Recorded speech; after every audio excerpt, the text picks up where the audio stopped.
હાલો, હું ફોન કેમ નથી ઉપાડતો? 3 વર્ષ થઈ ગયા, પૈસા લઈ ગયો, પૈસા હાલવાની નથી કરતો. લેવા આવ્યા ત્યારે તો ગરીબ થઈને ભિખારી થઈને આવ્યો. હવે મારે તારી પાસે ભીખ મગવાની, પાછો માણસો સાથે હમાસર મેલે. નથી હાલવા, જે બને એ કરી નાખજે. એટલે આ નોળિયા ગુંજરા કુકડી અડે મૂકે ને જેમ પૈસા મારા મૂકવા પડશે. અહીંયા પૈસા મૂકી ગયો તારો બાપ કે તારી હમણાં કોક કહેવાય જાય. હા, એટલે આ તો ગમમાં ઇજ્જત નથી બગાડવામાં મોગતો. બોમ્બોઈમ રાજ કરતો, બોમ્બોઈમ ભલા સલામ ઠોકતા. સમજ્યો ને? આ તો એક ગુંડાગીરી મારા ઘરવાળાએ પરિવારવાળાએ છોડાવી નાખીએ. ખાલી છોડાવી એ ગુંડાગીરી. સોગન નથી ખાધા હો પાછા. હા, અઠવાડિયા માલવા આવે પૈસા એમ? અઠવાડિયાને જોણ તો 15 દિવસે આપજે. એ નરમાઈથી તું તો હમા ધમકી મૂકે હોય. હમે મોણસ તો પાડતો. હા, શંકરિયા પેલા લાઈનમાં આવ્યો તો આટલું માર કેવું પડત? શું કે ઘરે પૈસા હાલવા આવે કોઈ મારે એમ? ઘરે પૈસા હાલવા આવે ને, ઘરે આવે એ મહેમાન કહેવાય. મહેમાનના અમે સ્વાગત કરો, પીટાઈ નથી કરતા. સમજો ને? હા ઠીક છે, મૂક ફોન. જેવું વર્તન કરે ને એનાથી આવું વર્તન કરવું પડે. જો આવી ગયો ને લાઈનમાં, ને કે અડા નતો હાલતો, 3 વર્ષ થઈ ગયો. આપણે હથિયારની કોઈ કમી નથી. હથિયારના ભંડાર ભરેલા પડ્યા, ભંડાર. પણ તમને બતાવવું નહીં હો, કેમ કે તમે પોલીસને જોણ કરી નાખો કે આ વિડીયો મૂકી દો તો મારા મોર તૂટી જાય હો ભાઈ. માર ખાવાની હિંમત નથી. તમારા વિશ્વાસ ઉપર બતાવો હો.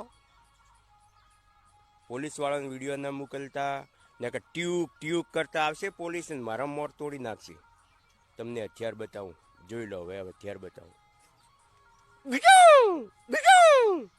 ટીકડી લાવવાની બાકી, પછી ભડાકા થશે. मुखिया आजकल बहुत पंचायती करते फिरते हो, लेकिन हमसे दुश्मनी न मोल लो, वरना आपकी हवेली सोनी पड़ जाएगी. राम नाम सत्य है.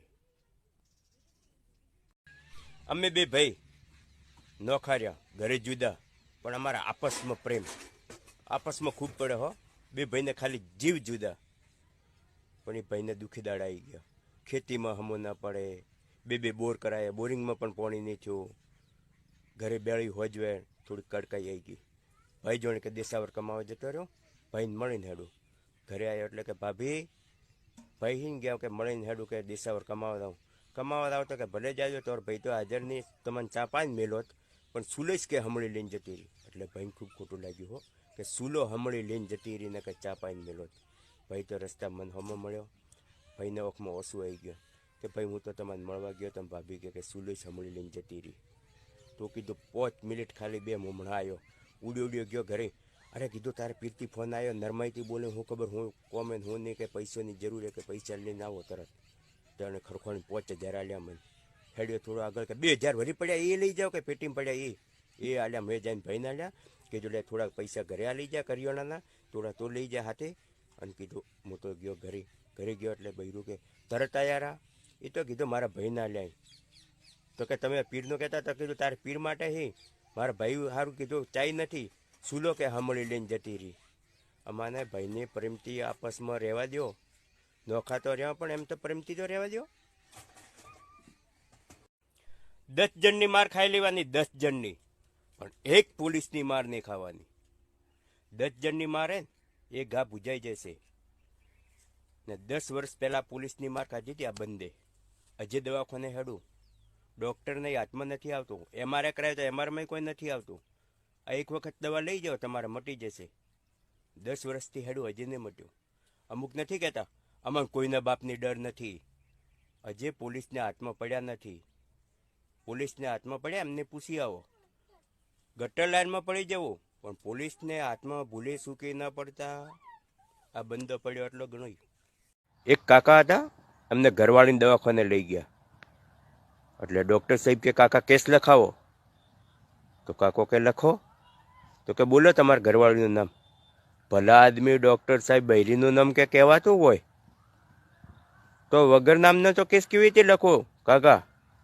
પછી કાકે સવાલ કર્યો કે એક થડ અને એક જ થડને 12 ડાળ બારેય ડાળ ઉપર 30-30 પંત. છેલ્લી ડાળે છેલ્લે પંતે કે માર ઘરવાળીનું નામ છે. ડૉક્ટર સાહેબ પણ હોશિયાર હતો. કમ્પ્લીટ દિવાળી બેન લખી દીધું. 1 થડ એટલે 1 વર્ષ, 12 ડાળ એટલે 12 મહિના, 30-30 પંત એટલે મહિનાના 30 દિવસ. અને છેલ્લી ડાળે 30મે પંતે એમનું નામ હતું એ દિવાળી બેન. અને આજકાલના છોકરા ગયા હોય, ડૉક્ટર સાહેબ કે લખાવો નામ સોનિયાબેન. લોહી આપવાવાળા નથી, લોહી પીવાવાળા વધારે. ભેંસની ઓચોળે ઈતળો ચોટ્યો હોય ને તો ઓચોળમાં દૂધ હોય, પણ એ દૂધ નહીં પીએ, એ લોહી પીએ. એટલે લોહી પીવાવાળો તો લોહી જ પીવાનો, એના લખણ નહીં જાય.